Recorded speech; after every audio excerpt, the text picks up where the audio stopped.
आज अंतर्राष्ट्रीय महिला दिवस है और इसे भारत में भी जोर शोर से मनाया जा रहा है। प्रधानमंत्री और राष्ट्रपति ने महिला दिवस पर संदेश दिया है।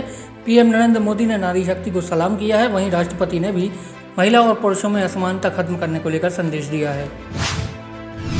पंजाब सरकार के बजट सत्र के दौरान विधानसभा के अंदर जाने की कोशिश कर रहे शिरोमणि अकाली दल के कार्यकर्ताओं और निलंबित विधायकों की सोमवार को चंडीगढ़ पुलिस के साथ झड़प हो गई। प्रदर्शन कर रहे नेताओं को रोकने के लिए चंडीगढ़ पुलिस ने वाटर कैनन का इस्तेमाल किया। प्रदर्शन के दौरान आम आदमी पार्टी के विधायक और कार्यकर्ता भी मौजूद थे, जो अंदर जाने की कोशिश कर रहे थे। संसद के बजट सत्र का दूसरा चरण शुरू हो गया है। संसद से बजट तो पहले ही पास हो चुका है, लेकिन चर्चा के लिहाज से ये सत्र काफ़ी अहम है। लेकिन सत्र की शुरुआत हंगामे के साथ हुई। पेट्रोल डीजल की कीमतों पर चर्चा की मांग को लेकर कांग्रेस के हंगामे के बाद राज्यसभा की कार्यवाही दोबारा स्थगित करनी पड़ी। टीम इंडिया के कप्तान विराट कोहली की फैन फॉलोइंग दुनिया भर में है। वो न सिर्फ क्रिकेट के खेल में कामयाब है, बल्कि स्टाइल में भी चैंपियन है। अक्सर उनकी तुलना मौजूदा और पूर्व क्रिकेटर्स से होती रहती है, लेकिन कभी कभी उनको तुर्की के एक एक्टर से भी कंपेयर किया जाता है। विराट कोहली की शक्ल तुर्की के एक्टर से मिलती है, जिनका नाम है केविट सेटन गनर। इनकी वेब सीरीज तुर्की और पाकिस्तान में दिखाई जा रही हैं। महाराष्ट्र के पूर्व मुख्यमंत्री और एनसीपी के अध्यक्ष शरद पवार ने कहा है कि केंद्र की सत्ता बीजेपी के हाथ में आने के बाद देश में सांप्रदायिक जहर बढ़ा है। दिल्ली की सीमा पर किसान आंदोलन कर रहे हैं। प्रधानमंत्री को विदेश जाने की फुर्सत है, पश्चिम बंगाल जाने की फुर्सत है, लेकिन उनके पास केवल 20 किलोमीटर दूर बैठे किसानों से मिलने की फुर्सत नहीं है। अगर आपको अचानक से पता चले कि आपके घर के आसपास कहीं सोना ही सोना यानी कि गोल्ड है, तो आप क्या करेंगे? अब आप सोच रहे होंगे कि इसमें करना क्या है। सब काम नाम छोड़कर बैग्स लेकर उसी जगह भाग जाएंगे। बस कुछ ऐसा ही हुआ अफ्रीका के कॉन्गो में। सोने से भरे पहाड़ की सूचना मिलते ही लोग वहां इकट्ठा हो गए। सोशल मीडिया पर इसका वीडियो तेजी से वायरल हो रहा है। उत्तर प्रदेश के आगरा से एक सनसनीखेज मामला सामने आया है, जहां पर मां और बेटी की चाकुओं से कूदकर नृशंस हत्या कर दी गई। ये पूरी घटना में प्रेम प्रसंग का मामला सामने आया है। इस वारदात को अंजाम देने वाला युवक फरार है। डबल मर्डर की इस घटना से पूरे इलाके में हड़कंप मचा हुआ है। अंतर्राष्ट्रीय महिला दिवस के मौके पर मध्य प्रदेश के मुख्यमंत्री शिवराज सिंह अलग ही अंदाज में नजर आए। सुबह 7 बजे उन्होंने ड्यूटी पर तैनात महिला वाहन चालक, महिला पीएसओ, महिला एसडीएम के साथ बातचीत की। इसके बाद वह सीधे भोपाल के नेहरू नगर पहुंचे और महिला सफाई कर्मियों के साथ सड़क पर झाड़ू लगाई। फिर उन्होंने महिला कर्मचारियों के साथ चाय पर चर्चा भी की।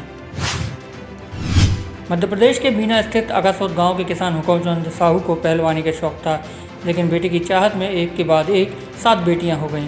फिर अचानक एक दिन सबसे छोटी बेटी ने गांव के दंगल में कुश्ती खेलना शुरू कर दिया। 16 साल की बेटी को दंगल में देखकर लोगों ने कई बातें की, लेकिन किसान ने बेटी को खेलने से नहीं रोका। यह देखकर परिवार की 3 और बेटियां इसी खेल में उतर आईं। अब इस परिवार से 4 बेटियां पहलवान हैं और राष्ट्रीय स्तर पर अपना नाम रोशन कर रही हैं। केंद्रीय मंत्री गिरिराज सिंह ने शनिवार को अपने लोकसभा क्षेत्र बेगूसराय के लोगों को सुझाया कि अगर कोई अधिकारी उनकी बात नहीं सुनता तो उसे बेत से मारिए। अपने बेबाक बयानों के लिए चर्चा में रहने वाले भाजपा नेता यहां खोदवापुर में स्थित कृषि संस्थान में एक कार्यक्रम को संबोधित कर रहे थे। मत्स्य पालन, पशुपालन और डेयरी विभाग के मंत्री ने कहा कि उन्हें अक्सर शिकायत मिलती है कि अधिकारी जनता की शिकायतों पर कान नहीं धरते हैं। बाटला हाउस एनकाउंटर के मामले में दिल्ली का साकेत कोर्ट आज सोमवार को आरोपी आरिज खान पर फैसला सुना सकता है। स्पेशल सेल ने साल 2018 में आरिज खान को अरेस्ट किया था। साकेत कोर्ट आज दोपहर अपना फैसला सुना सकता है। बाटला हाउस एनकाउंटर साल 2008 में हुआ था। उत्तर प्रदेश के शाहजहांपुर से एक हैरान करने वाला मामला सामने आया है। यहाँ एक महिला के साथ 12 साल की उम्र में 2 दरिंदों ने गैंगरेप किया, जिसके बाद वह प्रेग्नेंट हो गई। अब पुलिस ये पता लगाने में जुटी है कि महिला के बच्चे का पिता दोनों आरोपियों में से कौन है। इस बीच उसका बेटा बड़ा हो चुका था और वह अपने माँ बाप के बारे में जानने की जिद करने लगा। फिर उसने अपनी माँ के साथ हुई घटना के बारे में जाना और अपनी माँ को इंसाफ दिलाने का फैसला किया। अब तक आपने चांद को दूर से देखा होगा, लेकिन कई लोगों के जेहन में चांद पर पहुंचने का ख्वाब भी होता है। अगर आप भी चांद पर जाना चाहते हैं तो ये खबर आपके लिए है।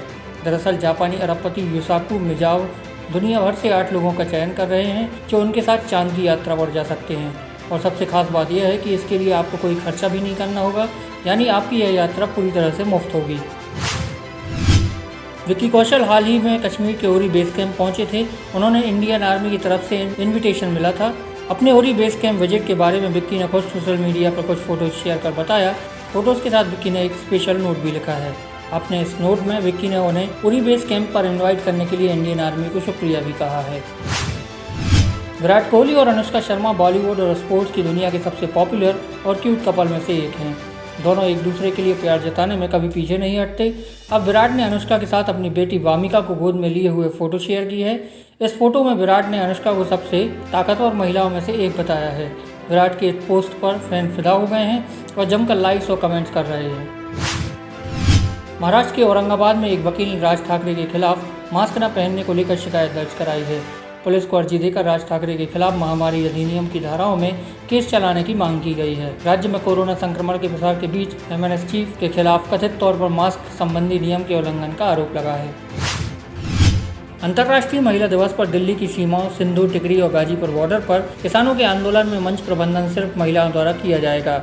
इस खास मौके पर आंदोलन में महिला किसान, विद्यार्थी और कार्यकर्ता बड़ी संख्या में शामिल होंगे। महिला दिवस पर सभी धरना स्थलों पर महिला किसान ही मंच प्रबंधन, भोजन और सुरक्षा का प्रबंध करते हुए अपने संघर्ष की कहानियां साझा करेंगी। दिग्गज बॉलीवुड अभिनेता मिथुन चक्रवर्ती के भारतीय जनता पार्टी में शामिल होते ही तृणमूल कांग्रेस हमलावर हो गई है। इस बीच टीएमसी सांसद सौगत राय ने मिथुन को नक्सली बताया है और कहा कि वो आज के नहीं अतीत के स्टार हैं। रॉय ने कहा कि मिथुन ने 4 बार पार्टियां बदली हैं। वे मूल रूप से नक्सली थे, फिर सीपीएम गए, फिर उन्होंने टीएमसी ज्वाइन की और राज्यसभा सांसद बने और आज वो बीजेपी से जुड़ गए हैं। गृहमंत्री अमित शाह दक्षिण के चुनावी राज्यों के दौरे पर हैं। रविवार को उन्होंने तिरुवनंतपुरम में भाजपा की सभा को संबोधित किया। शाह ने कहा कि हर गरीब के घर में बिजली पहुंचाने का काम नरेंद्र मोदी ने किया है। मोदी सरकार ने एक साथ कई तरह के इंफ्रास्ट्रक्चर के काम शुरू किए हैं। चाहे गांव हो या शहर, खेत हो या उद्योग, विकास का एक नया मॉडल दुनिया के सामने पेश किया है। शाह ने कहा कि केंद्र सरकार ने एक साल में केरल सरकार को कुल 1,56,000 करोड़ रुपए दिए हैं। मैं मुख्यमंत्री जी से पूछना चाहता हूं कि क्या आप भी केरल की जनता के सामने विकास का हिसाब रखना चाहेंगे।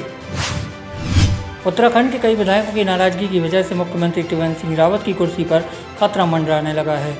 इस बीच देहरादून से वापसी के बाद छत्तीसगढ़ के पूर्व मुख्यमंत्री रमन सिंह और राष्ट्रीय महासचिव दुष्यंत गौतम ने बतौर ऑब्जर्वर अपनी रिपोर्ट भाजपा आलाकमान को सौंप दी है।